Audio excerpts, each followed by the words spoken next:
Hello friends,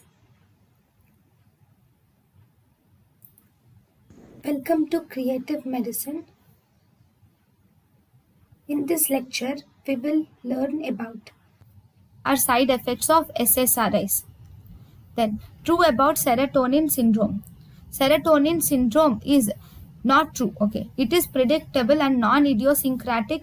Correct. SSRIs and monoamine oxidase inhibitors will cause IV dantrolene sodium. No, it is for neuroleptic malignant syndrome.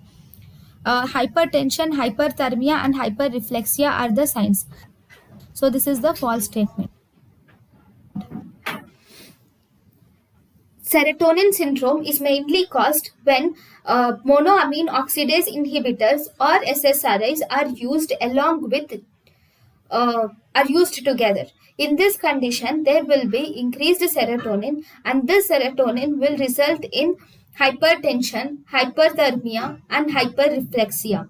It is a predictable reaction because it occurs whenever the drugs are used together. So, for serotonin syndrome,